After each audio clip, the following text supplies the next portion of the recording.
Magandang umaga sa inyong lahat. Ako nga po pala si Alter J. Sibilia at ako ay inyong guro ngayong araw. Magandang umaga sa inyong mga mag-aaral. Paaral naman kayo. Mabuti at nasa mabuti kayong kalagayan ngayon. Mas maigi ngayon ay bago tayo tumungo sa ating pag-aaralan ay meron akong isang hinihandang laro na tinatawag itong Word Association. Magbibigay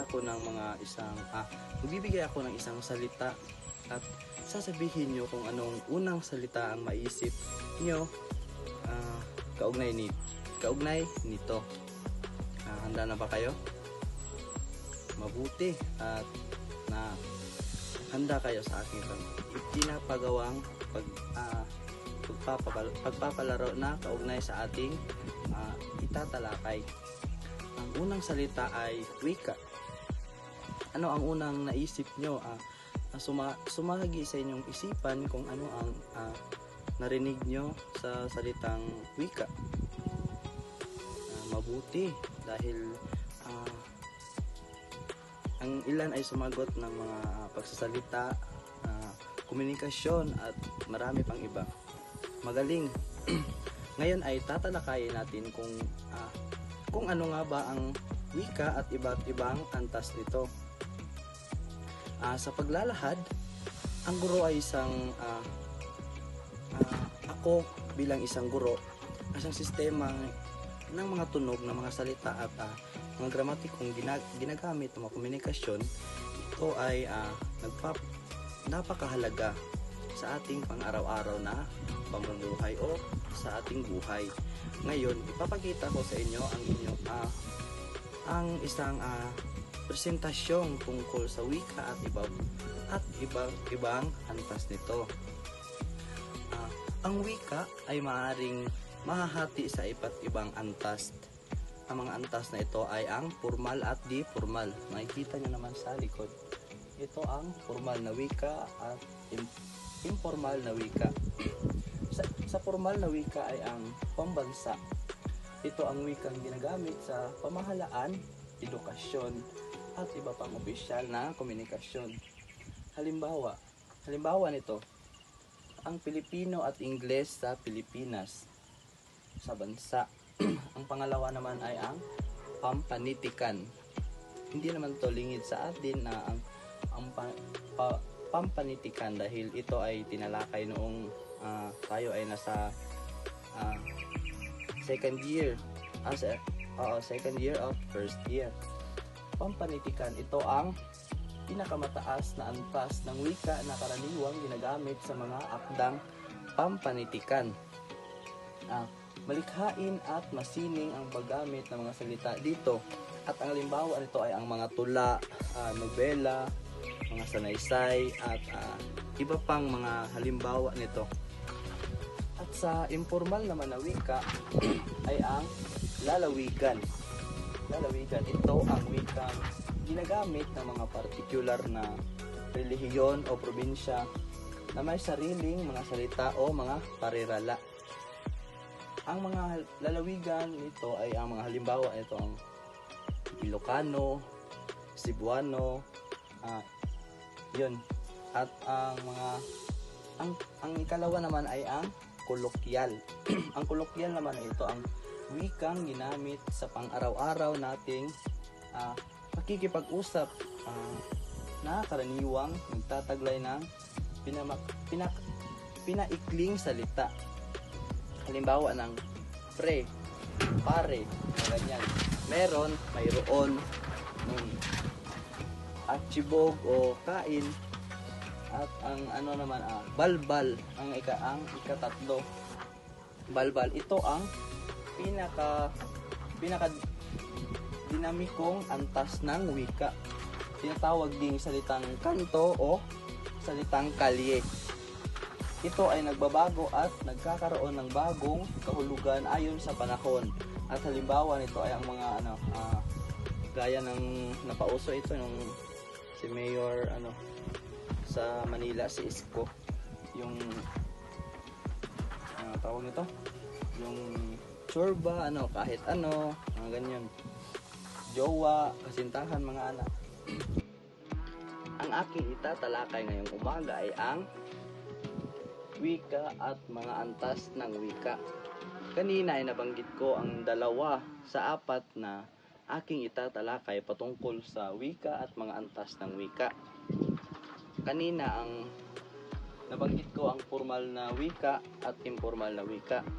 Ngayon ay dadako tayo sa pangatlo,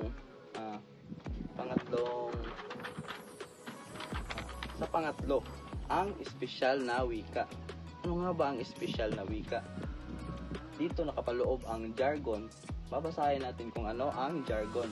Ang jargon ay isa sa mga espesyaladong termino na ginagamit ng mga partikular na propesyon, agham o larangan.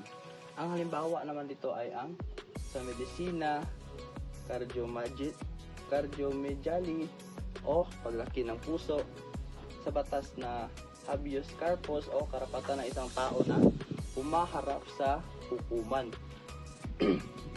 Ekspresyon o idioma, mga pahayag na may ibang kahulugan kaysa literal na salita. Ang halimbawa naman ito ay ang butas ng bulsa o walang pera, nagbibilang ng poste o walang trabaho. Ang pang-4 naman ay ang iba pang anyo ng wika. Dito nakapaloob naman ang iba pang anyo ng wika. Dito ay ang dialekto at sociolek.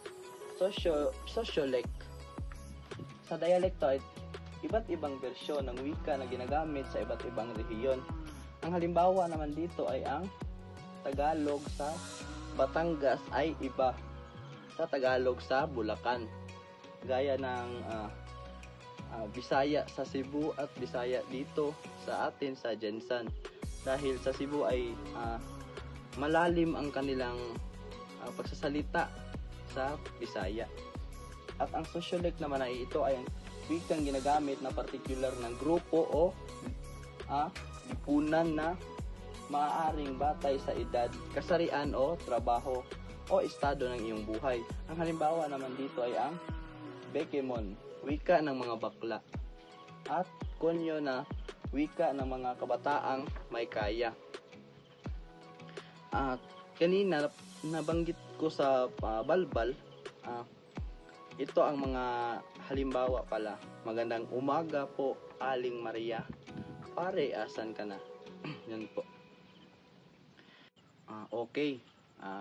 Balikan natin naman ang mga ating natutunan sa ngayong araw. Ano ang wika? Magaling.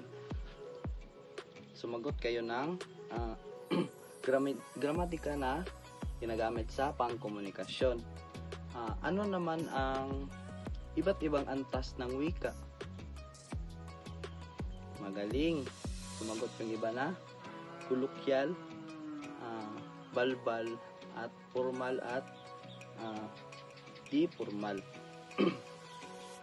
Ngayon naman ay bibigyan ko kayo ng 5 minuto para sagutin ito. Okay, sige. Tatalakayin natin ang inyong mga sagot. Ano ang sagot ninyo sa una? Magaling, formal, tama. Paano naman sa pangalawa? Mahusay dahil nasagot ninyo ng tama ang aking tinalakay.